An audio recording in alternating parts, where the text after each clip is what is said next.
All right, Hebrews chapter 11 this morning. Hebrews chapter 11, we have rolled from July into August, which means we have a new memory verse. How many of you remember the old one? I'm not going to ask you to say it, just if you remember it. Hebrews 11:6, right. So for the month of August now, we're going to work our way down to Hebrews chapter 11 and verse 13. So if you would read this one with me, we'll start working on this one today. These all died in faith, not having received the promises, but having seen them afar off, were assured of them, embraced them, and confessed that they were strangers and pilgrims on the earth. You say, that's a lot more words. It's not. It's just more consonants. It's the same number of words. All right, so that's what we'll do. Hey, Hebrews chapter 11 and verse 13. Again, it's another truth in this chapter that we really need to wrap our heads around, that we are strangers and pilgrims on this earth. We are not residents and citizens and vested interest and all that. Before we go as well, I want to just hit again our definition for the word faith. If you get nothing else this summer, I want you to walk out of this summer into the fall absolutely knowing how to define the word faith. I have hit this until we are all tired of it, right? Are you tired of hearing this yet? No. That I haven't hit it hard enough? All right, we'll keep going. So the definition of faith is believing God. That's our whole definition. That's faith. Faith is believing God. We could say a lot more about it, but if you got believing God, you've got everything you need to know about how to define the word faith. Now, it is, as we mentioned, August. Today's August the 5th. How many of you remember or can try to remember January the 1st? Just this year. I'm not asking you to go backwards. January the 1st of this year. You say, Pastor, that's been like months. That's been like, I don't know, like 8 months, a couple days. If you'd asked me a couple days ago, maybe I'd have had it, but it's been 8 months and a couple days, and that just all expired. Do you remember January the 1st? You probably stayed up too late. You probably slept in a little bit.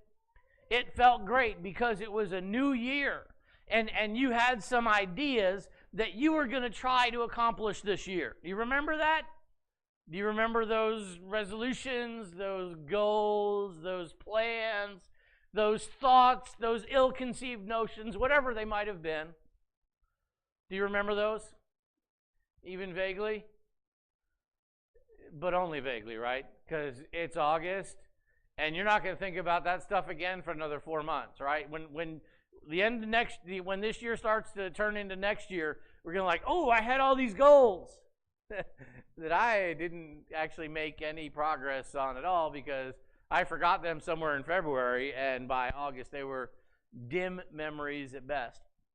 Well, let me remind you today, you had some goals. You had some ideas that you wanted to accomplish this year. You had some resolutions that you made or thought about making, or you heard somebody else's resolutions and they sounded like they were good, like you might want to appropriate those and you just forgot to. Anybody there? Here's the problem that we run into when we hit August. It feels like it's too late. Doesn't it? It feels like it's too late to hit that resolution. I can't lose that weight or any weight. I can't stop that habit or any habit. I can't start that habit. How many of us are just trying to get to bed on time? Is like, if I got to bed on time, that'd be a victory. I'm 47 years old. You'd think I'd have figured that out by now. But I haven't, any better than you. I get my kids to bed better than I get me to bed. And it's just wrong. And so that was one of my goals for this year.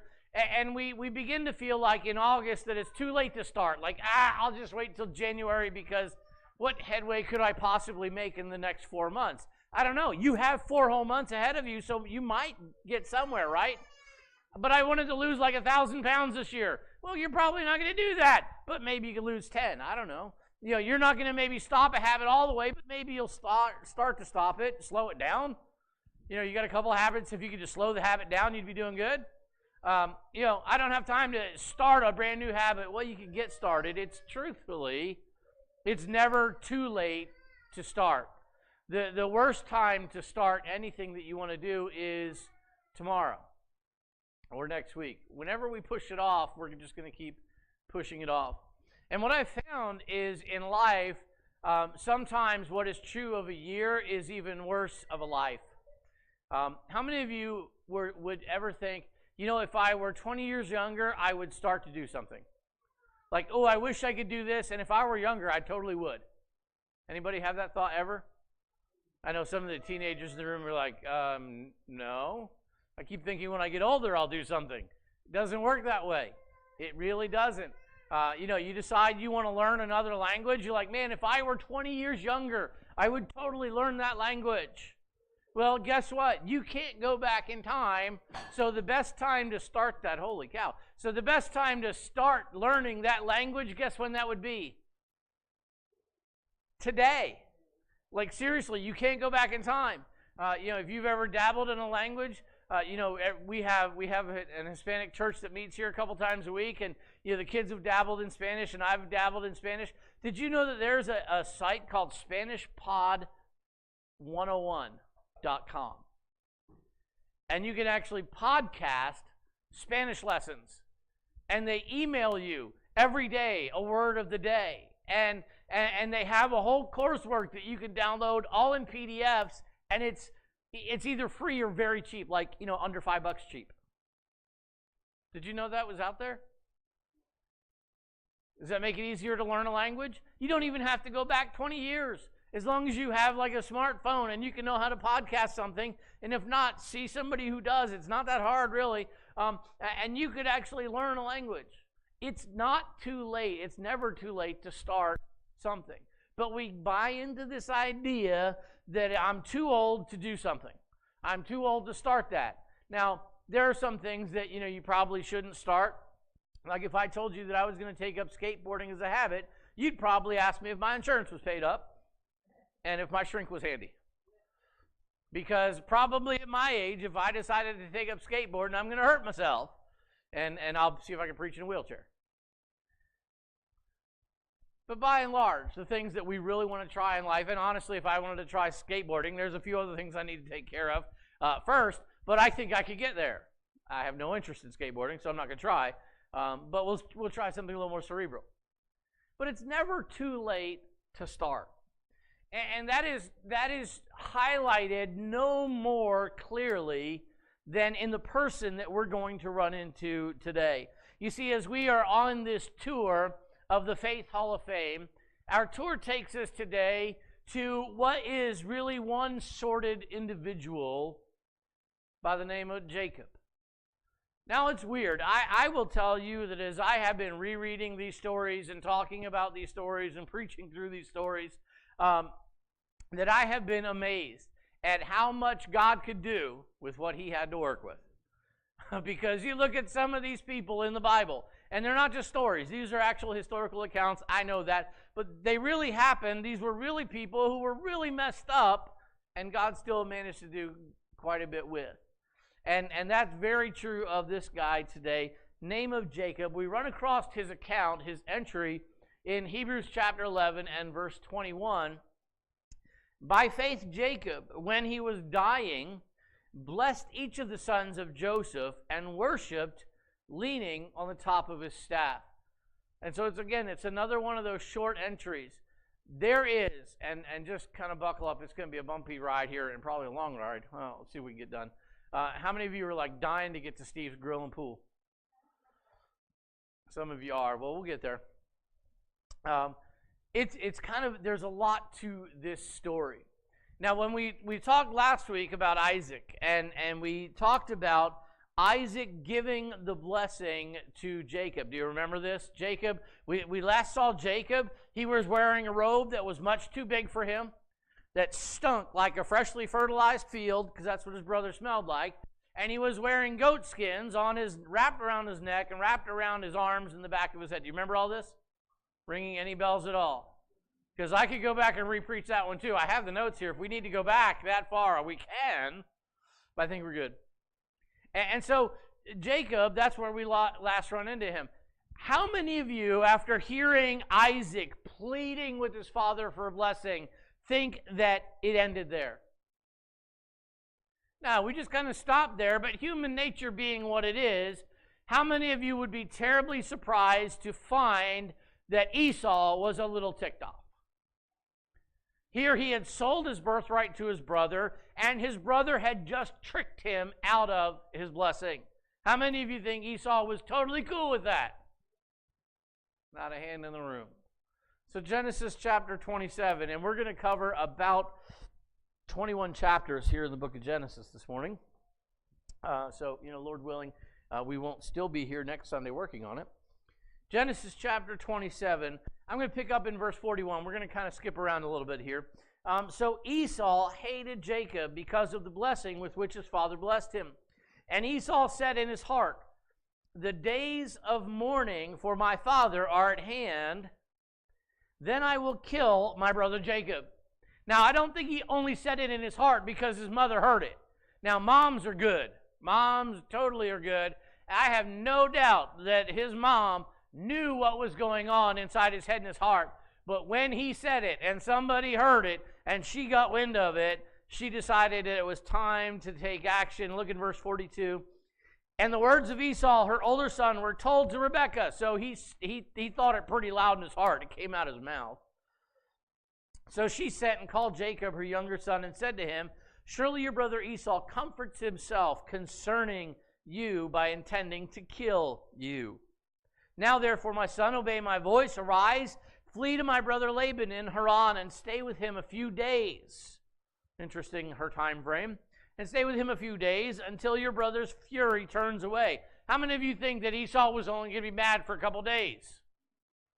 This was lifelong deprivation he had just experienced. Odds are pretty high that his anger is not going to be too much further removed from the offense. If he has been deprived for the rest of his life, odds are fair that he is going to be angry for about that long. And that's probably closer to the truth. And so she said in verse 45, "Until your brother's anger turns away from you, and he forgets what you have done to him." Interesting. Who did what? She's like, "Jacob, you shouldn't have done that." And he's like, "But Mom." "Then I will send and bring you from there. Why should I be bereaved of both of you also in one day?" And so Rebekah is concerned that Jacob is going to get himself killed and Esau is going to get himself hanged over murder, and then Isaac's going to die on top of it because he's just a senile goat. He's getting ready to die, and it's just bad. And so she does what any good... Okay, who are we kidding? She's not a good mother. She does what she does because it's in her interest of her self-preservation, which is kind of how everybody in this family thinks. It's like me first, everybody second. What can I do for me? What can I get for me? And what can you do for me? And what can you get for me? And so she immediately sends Jacob off to Haran. Well, she suggests it to him. She kind of gets him moving a little bit. And then she goes into Isaac. And she actually convinces Isaac that it's his idea to send Jacob back to Haran. This is Rebekah, right?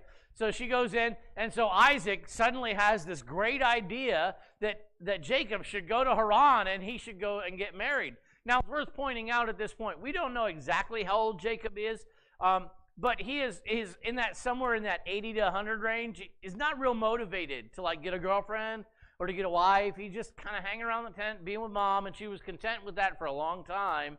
But now it serves her interest for him to go. And so Isaac decides Jacob needs to go to Haran. He needs to go and find himself a wife, not one of the Canaanite women that Esau keeps getting, but he needs to go and get himself a proper wife from a good family, his family. And so that happens. He sends Jacob away, and Jacob starts leaving from where he is, and he starts heading toward the area of Haran. Now, as he's traveling, he gets to an area called Bethel. Now, Bethel is ripe with a lot of history in the Bible. The name Bethel actually means house of God.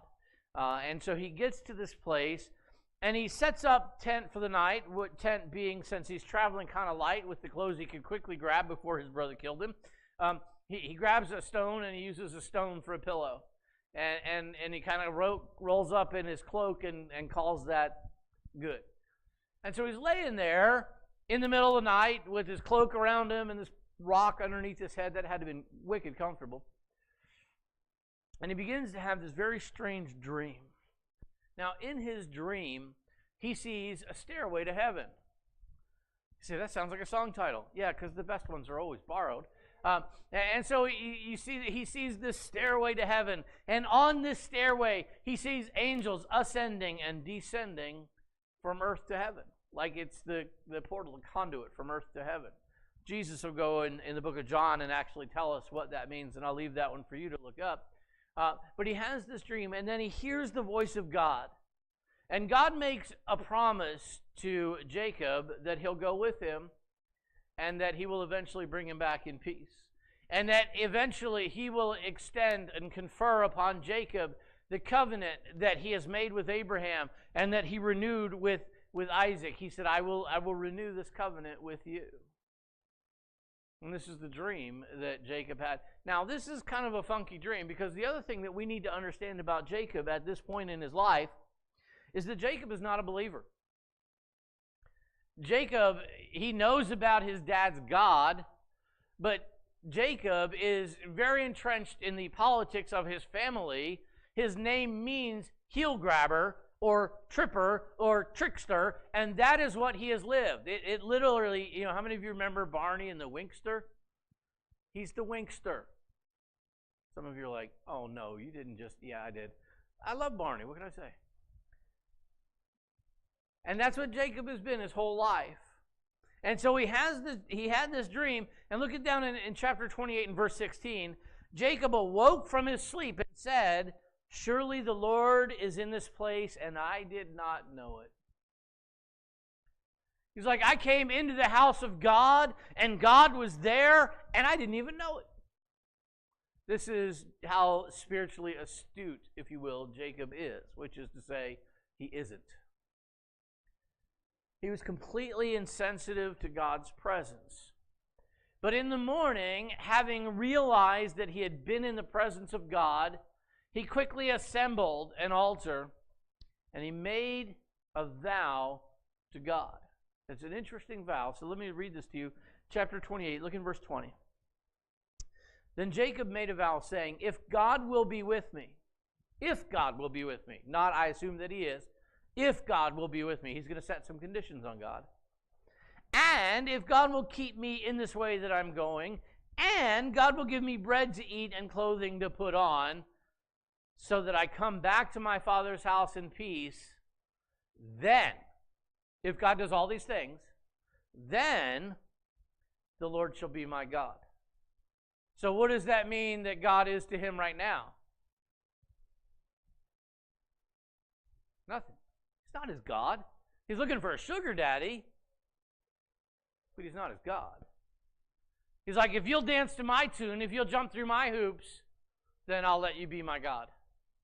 Woohoo! I'm sure God was like just terribly impressed.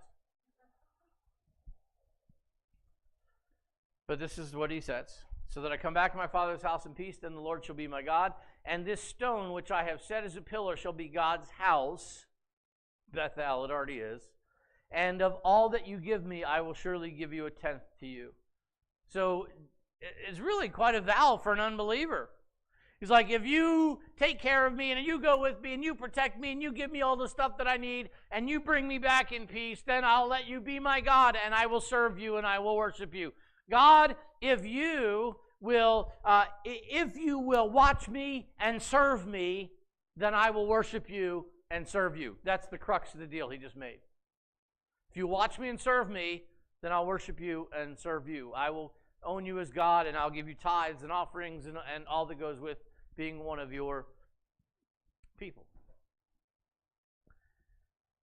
And so Jacob made this deal with God, probably pretty much promptly forgot it. And he left Bethel and he went to Haran. He gets to Haran. He actually finds his family there. He hooks up with his uncle and he falls in love. Don't get weirded out. She's his cousin-ish, but that's actually legal still today in the state of Massachusetts. So don't bug him too much here in the old world, right? And so he falls in love. his uncle says, you work for 7 years and I'll give you my daughter to be your wife. And so Jacob worked for his uncle for 7 years. Now here's a guy who lived in tents, who cooked. All of a sudden he is managing the estate of his brother, of his cousin, managing his herds, and things are starting to go well. The herds are starting to multiply. Turns out that Jacob, who didn't have much ambition, actually had a little bit of talent. And so things are going well. 7 years pass. He gets married to the wrong girl. Doesn't even notice till the next morning. Wow, that was quite a party. And so then he makes a deal with his uncle. He's like, you kind of tricked me here. And his uncle's like, well, you're the trickster. I thought you'd have respected that. I thought you'd appreciate that. Of course I did. I tricked the tricker. And it didn't work out so well. And so he says, hey, I'll give you my other daughter too. So Jacob got married again. A week later, he got married a second time. And then he worked for his uncle for another 7 years for his second wife. During that time, he began having children. He got married 2 more times. He's got 4. Dude's crazy. Anyway, so he starts having children, keeps having children, has lots of children. 14 years goes by, and his uncle decides, hey, you've fulfilled all of the things, but it looks like things are going really well here. I like having you in charge of my flocks and my herds because God is blessing you, or you're blessing you. I'm not real sure, don't real care, but things are going well. My wealth is increasing. Can you hang around? And so Jacob sets his wages.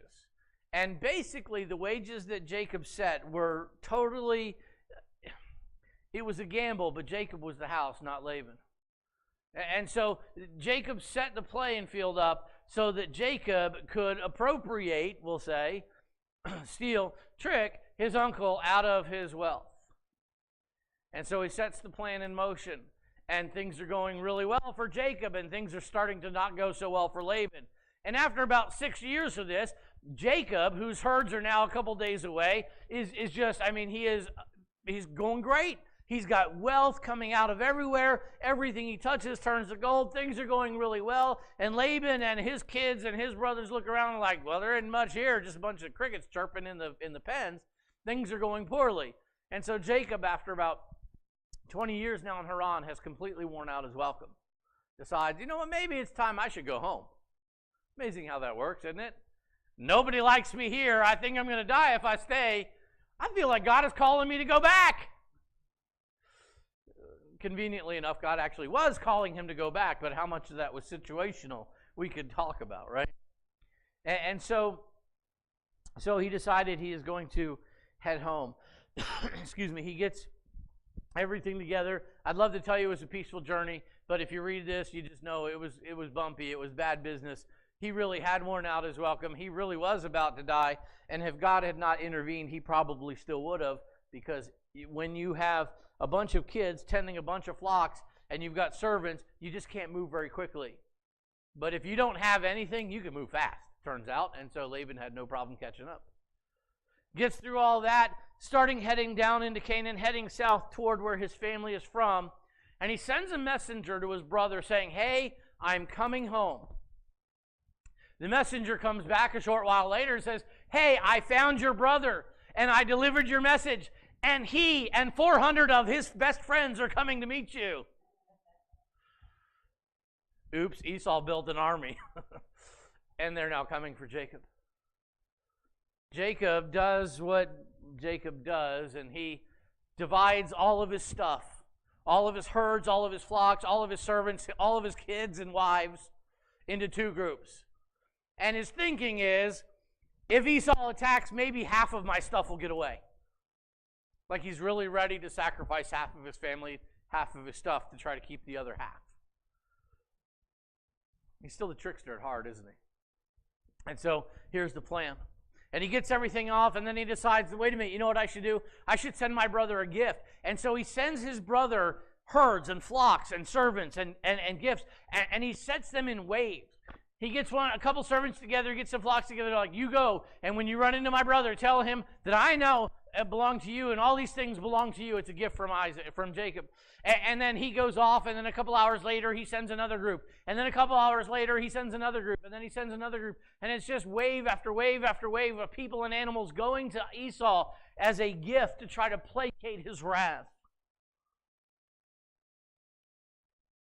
And Jacob continues this process, and then he gets gets the bulk of his company moving. And then he gets his family moving in order of the in the order that he doesn't like them, from his least favorite to his most favorite, because we have favorites. And last of all, Jacob is left by himself. He literally sent every man, woman, child, and beast he had in front of him, and he was the last to go. Because the person that Jacob loved most in the world was Jacob. The person he valued most in the world was himself. And so he was going to go dead last, hoping that maybe his brother's bloodlust would be completely satiated before it got to him. Wonderful guy, isn't he? You love Jacob by about now? About now you're thinking, why did we run across him in the Faith Hall of Fame? He seems like a scoundrel. And he was. And so after setting all of this in motion, he finally remembered God. And he decided to pray. We find that in chapter 32 of Genesis, beginning in verse 9. Jacob said, O God of my father Abraham, and God of my father Isaac. Guess what he didn't call him? He did not call him my God. God of my fathers, not God of me. The Lord who said, return to your country and your family, and I will deal well with you. I am not worthy of the least of all the mercies and of all the truth which you have shown your servant. For I crossed over this Jordan with my staff, and now I have become two companies. That's putting it mildly. Deliver me, I pray, from the hand of my brother, from the hand of Esau, for I fear him, lest he come and attack me and the mother with the children. For you said, I will surely treat you well and make your descendants as the sand of the sea, which cannot be numbered for multitude. And so he's praying. And he's working. He's still trying to figure out how to make it happen. He's praying God to make it happen. He's trying to make it happen. Then we drop down to verse 24 there in chapter 32. Then Jacob was left alone. He's here on this side of the brook. Everybody else has passed on ahead of him. And a man wrestled with him until the breaking of day. All night long, Jacob was engaged in like tables, ladders, and chairs match. I don't know. Literally wrestling, literally fighting. Now when he, the man with whom he was wrestling, saw that he did not prevail against him, he touched the socket of his hip, and the socket of Jacob's hip was out of joint as he wrestled with him. How many of you are thinking, ow? Dislocating your hip? Jacob had no quit, and he kept going. And he said, let me go, for the day breaks. But he, Jacob, said, I will not let you go unless you bless me. Jacob has a sense of who he's wrestling with. So he, the person he's been wrestling with, said to him, what is your name? And he said, Jacob. And he said, your name shall no longer be called Jacob, trickster, heel grabber, but Israel, Prince of God. For you have struggled with, what's that next word? God and men, and have prevailed. Who was Jacob wrestling with that night? In a word, Jesus, God in the flesh. We call that Jesus, right? And he had no quit in him. And so he says, you win. Not that you've beat me, but you have prevailed in this conflict. You have demonstrated that you've got no quit. It's like you're no longer the trickster. You are now the Prince of God. That's what Israel means. Then Jacob in verse 29 asks, saying, tell me your name, I pray. And he said, "Why is it that you ask my name?" And he blessed them there. So Jacob called the name of the place Peniel, for I have seen God face to face, and my life is preserved. When God has to open up, come down, put on his boxing gloves, and beat you to get saved, that's a real unique salvation experience. Can you imagine sitting here in church on Thanksgiving? Tell me about your salvation experience. Well, me and God had this boxing match, and he dislocated my hip, but he changed my name, and I'm a new man. That's literally what happened to Jacob. He goes from that place started off being the heel grabber, the trickster, and he leaves as the Prince of God. He's got a staff that has now become a permanent part of his itinerary because he needs its support because his leg doesn't work anymore. But he's a different man. How old do you suppose Jacob was when this happened? Now, it kills me because most of us, we learn this lesson in Sunday school at some point or another, and they have flannel graphs and pictures, and they has, Jacob being like, 25, 30, 40 maybe years old pushing it. That's really not true. Jacob at this juncture of his life is probably over a century old, over 100 years old. Could be, though it's pushing it, as late as 120, but it's somewhere in that 20-year window. And again, the timeline's a little hazy here. Not a young guy, at any rate. And he continued on his journey. He met Esau. Esau was just glad to see him. Like Esau had fulfilled the prophecy already. He'd gotten over it. And he was just glad. Jacob settled in the land. His wealth began to build exponentially. Eventually, Isaac, remember him? The guy who was dying? Yeah, 20-odd years later, he finally got around to doing that. And so Isaac died, and he was buried by his sons together. Keep going. The story kind of transitions from Jacob to Joseph. We run into Joseph, and we'll talk more about him, but he finds his way down into Egypt because his brothers loved him so much, they sold him into slavery. Yet their family dynamic was really weird. Jacob mourned Joseph for years, a dozen years more. And then a famine hit the land, and it was severe. Nothing was growing. Jacob had herds and flocks and people.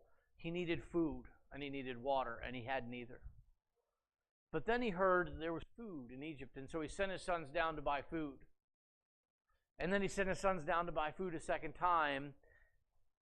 And then he found out news that he never expected to hear.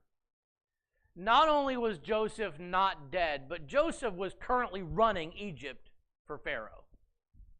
This is pretty cool. And Joseph was calling him to come down. And so Jacob went down to Egypt to be reunited with his son, to be introduced to the single most powerful man on planet Earth in his day, the Pharaoh of Egypt. He stood before Pharaoh at 130 years old. He actually does tell us how old he was when this happened. And he moved down to the land of Goshen in northern Egypt. And for 17 years he lived in Egypt as his family that was 70 grew and grew and grew. He got to see his children and his grandchildren and his great-grandchildren, though he didn't live forever, only another 17 years. But if we fast forward toward the end of his life, he's now 147 years old. We're actually told that. It's kind of nice. I like numbers. Genesis chapter 48, he calls Joseph to him because he wants to bless Joseph's children. Though he had been deprived of seeing Joseph go from adolescence to adulthood to near godhood, which is where he had basically arrived in Egypt. He still favored Joseph, and he wanted to bless Joseph. So we find in chapter 48, verse 15, these words, he blessed Joseph and said, God, before whom my fathers Abraham and Isaac walked, the God who has fed me all my life long to this day, the angel who has redeemed me from all evil, bless the lads. Let my name be upon them and the name of my fathers Abraham and Isaac, and let them grow into a multitude in the midst of the earth. If we were to look through a listing of the tribes of Israel, we would run into two names, Ephraim and Manasseh. They were two of the tribes of Israel. They were not Jacob's sons. They were Jacob's grandsons. You will not find Joseph in the list because Joseph got to go twice. His two oldest boys in Ephraim and Manasseh. So Joseph got a double portion of the share, basically, of the family. But did you see how he phrased that? Look at that. God, before whom my fathers Abraham and Isaac walked, the God who has fed me all the days of my life. The angel who has redeemed me from all evil. He's a different sounding guy, isn't he?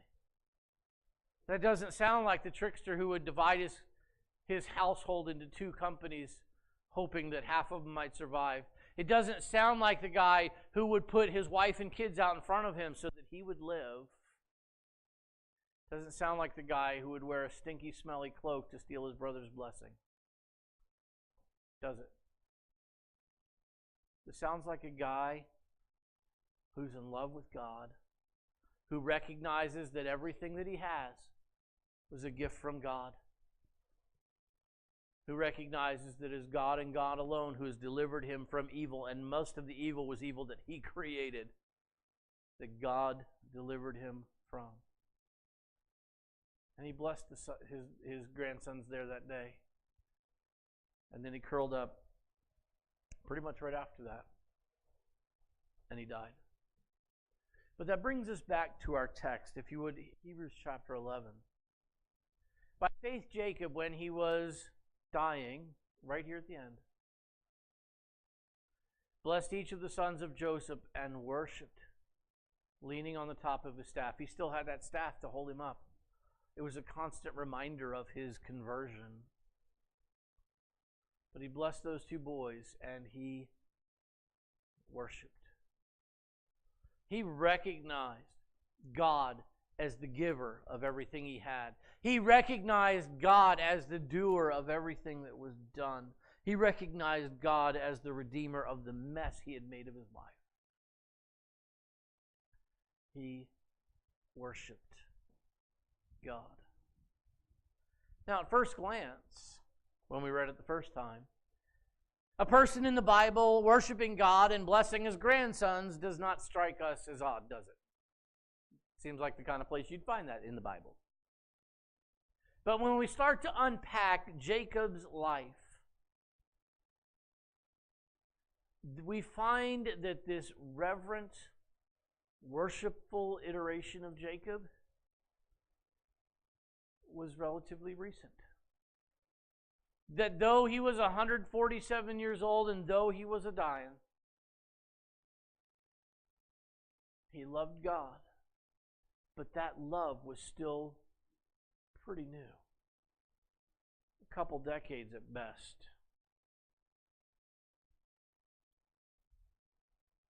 You see, the faith that Jacob had was incredibly powerful for us. And it was powerful because of the mess he made of his life.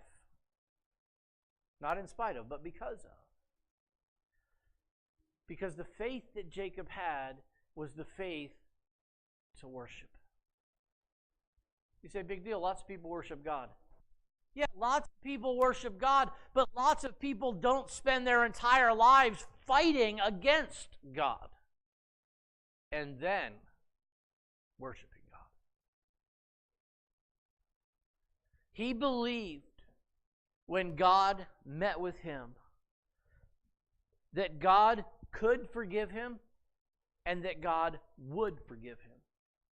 He believed that though he had made tatters of his life, that God could fix it. Though he had made a mess, God could make a masterpiece. This was the faith of Jacob. He believed God would let him worship still. He did not believe that it was too late.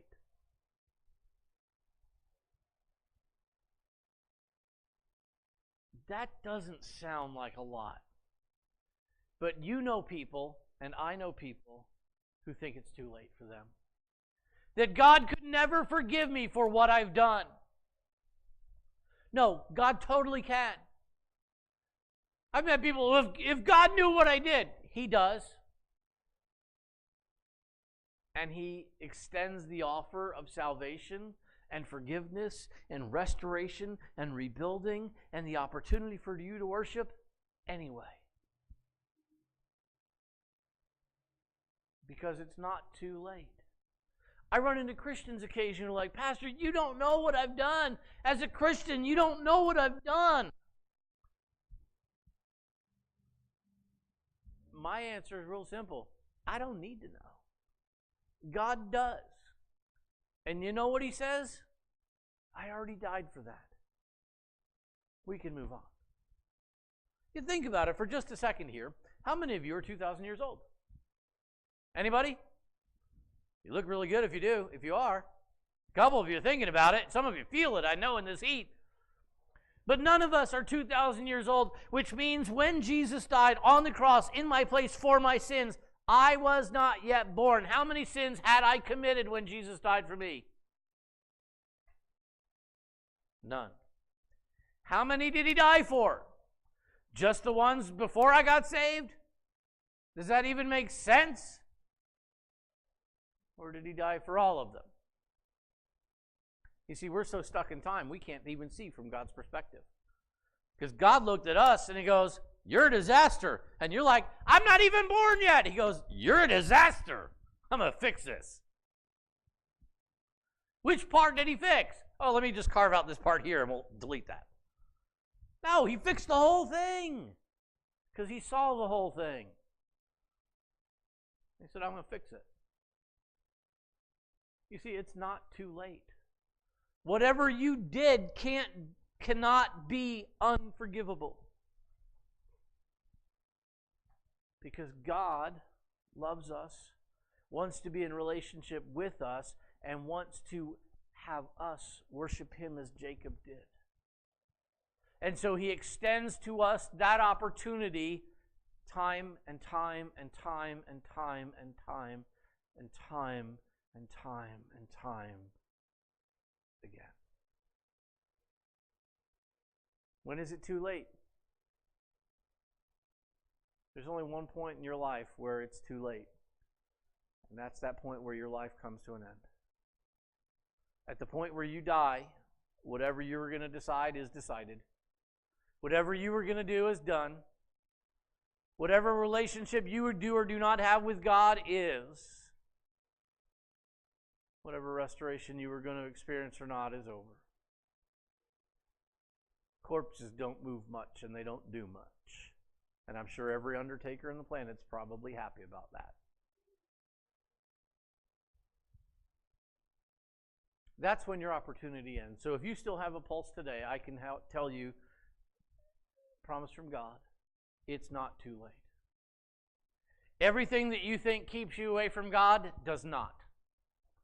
Every reason that as a Christian you can't serve God is untrue. Because it's not too late. Jacob, the trickster, the scoundrel, and those are mild words,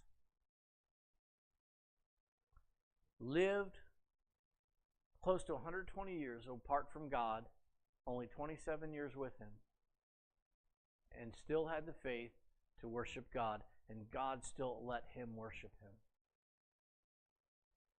So, who among us is it too late for? I have yet to meet anybody as bad as Jacob.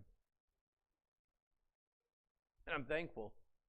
But if God could save Jacob, and God could receive Jacob's worship, and God could let Jacob serve him, it is not too late for any one of us, is it? Father, we love you. I thank you for Jacob. I thank you for his testimony.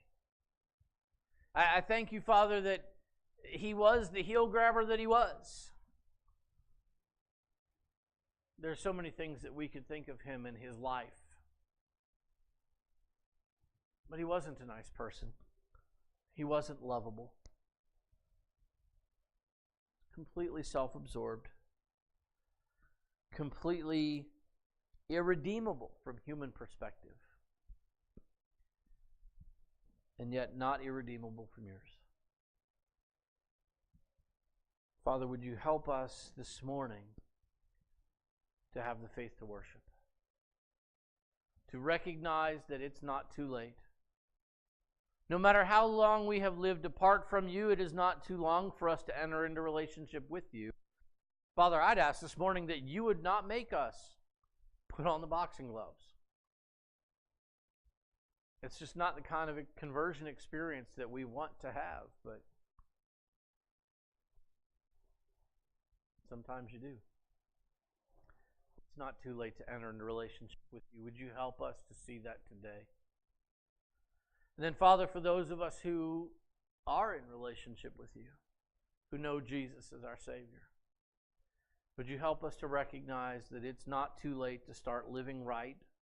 It's not too late to start doing right. It's not too late to be a witness and a testimony to the people around us. It's just not too late to worship you with our entire lives. But we need to start. Help us to worship you, we pray.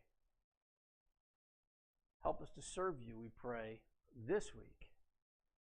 Would you take us from this place to a place of service, a place of victory, a place where we know your presence, a place where it's not too late. Well, thank you in Jesus' good name.